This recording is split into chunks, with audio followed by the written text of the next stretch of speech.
Hey, how you doing?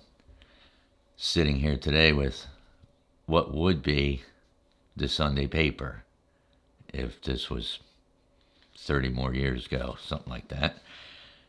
But I always had these papers delivered.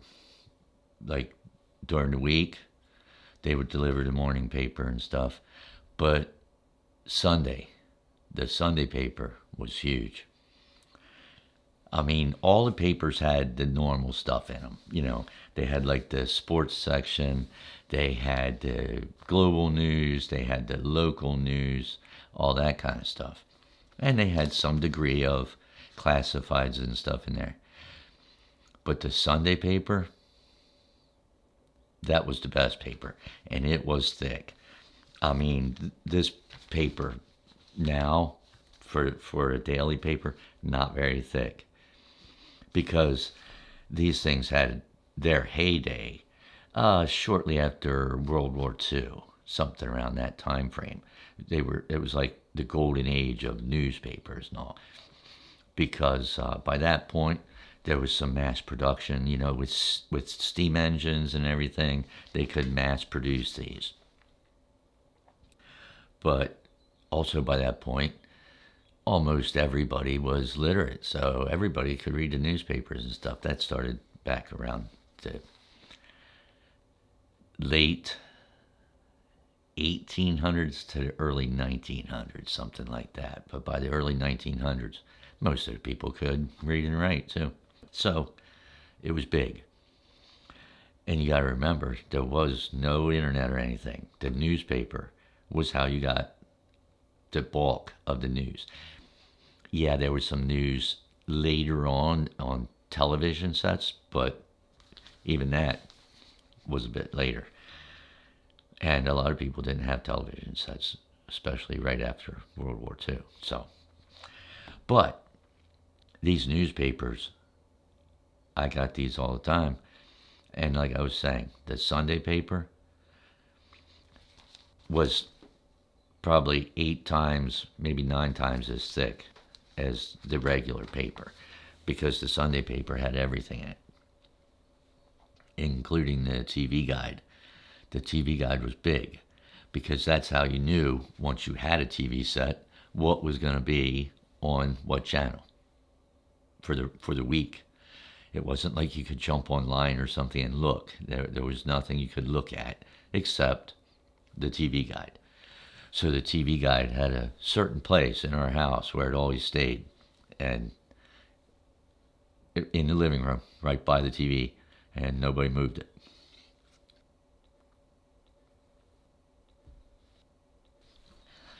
That was big. Well, the classified section was something I used all the time, because in the classifieds, especially on the Sundays, yeah, you could find houses even in the newspaper. They would have houses for sale, and they would have the houses for rent. So if you wanted to rent a place, you could find it. And ultimately then, as I was looking to buy housing, that's where I found the houses I was going to purchase as well. But it wasn't just houses. They had sections in those classifieds for almost everything. I mean, you could buy an aquarium out of the newspaper if you wanted to. But mainly, I used it for the appliances. If you needed a washer and dryer or something, a refrigerator, anything like that, you could pretty well count on, you could go to the newspaper and say you wanted one that was like, 8 years old, 7, 8, maybe even just 5 years old. If somebody replaced their refrigerator, they just wheeled their old one out to the garage or something and listed it in the newspaper, knowing it would be sold in no time. I remember you could pick up a refrigerator for 100 to 200 bucks usually out of the newspaper. The same with furniture. If you needed like a living room set or a dining room set or something like that, you could usually find one in the classifieds of the newspaper. So that was big. You would just look through there, circle the ones you want to call, give them a ring on the phone, because in their ad, they would normally list like how old the thing was, so you could narrow it down by the age you wanted. And then they would list their phone number. You would just give them a ring. Hey, I'm interested in that refrigerator or whatever you got for sale. And they would tell you, oh, yeah, it runs great. We just got a new one, whatever the case was. And they would go, oh, yeah, okay, I'm going to be home this afternoon. Do you want to come by and look at it? Yeah, give me your address. Oh, I get out there. Okay, this is only like 10 minutes from my house. Fine. And if you knew somebody or you had a pickup truck, you would take that when you went out to look at it, because it was quite possible that you were going to come back with a new refrigerator. So that's how fast the things went in the newspaper.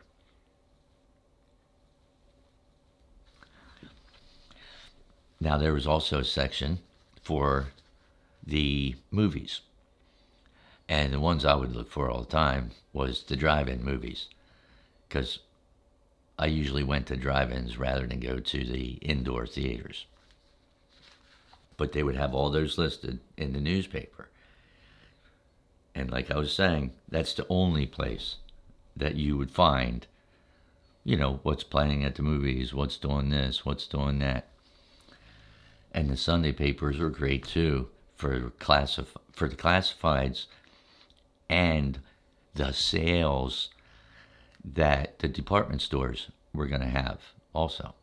So J.C. Penney's and Sears and all that would have circulars in the newspaper too, in case you wanted to buy like, a new dresser or something like that. There would be the sales in the Sunday paper for that too. And the other piece that was always listed was the flyers from your local grocery stores. So you could see, Pathmark or whatever has hamburger on sale this week, swing by there, pick up some groceries and get the hamburger at the same time. So one of the big things was you would end up accumulating all these newspapers. Now, at the one house I had a garage, so I would just stack these out in the garage until I either needed them for something or the pile got so big of these papers that I would take them and get them recycled. Recycling was big for newspaper, so that's what most people did with it.